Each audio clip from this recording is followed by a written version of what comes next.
Hello guys, welcome to my another blog. আজ গরম অতিরিক্তই ছিল, তাই আমি বাইরে না বেরিয়ে আমার কুলারের সামনে বসেছিলাম।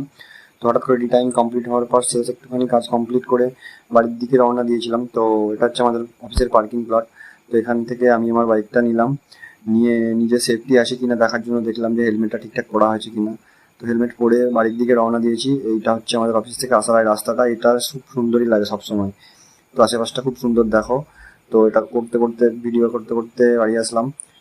তো আজ খুব কচুরি খাওয়ার ইচ্ছা হচ্ছিল, তো এখান থেকে দেখছিলাম কোনটা নেওয়া যায়। তো শেষে কচুরি নিলাম। নিয়ে আসার সময় দেখছি এত সুন্দর একটা দৃশ্য যে মাথার উপর নিয়ে গরুটা নিয়ে আসছে। তো হঠাৎ করে চাচার দোকানে দাঁড়ালাম, এখানে এসে দাঁড়িয়ে দেখি কোনটা নেওয়া যায়।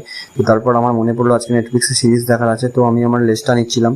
তো লেজটা লাস্ট দেওয়ার পর আমি শেষে বাড়ি এসে পৌঁছালাম। বাড়ি এসে আসার পর স্নান করে ফ্রেশ হয়ে নিজের দিকে দেখছিলাম, পুরো টায়ার্ড সাইন এটা। তো শেষে খিদে পেয়েছিল খুবই, তো খাওয়া দাওয়ার জন্য এটা দিল। তো এটা খাওয়া দাওয়া করে আজকে দিনটা শেষ হলো। তো টাটা, আবার নেক্সট ব্লগে দেখা।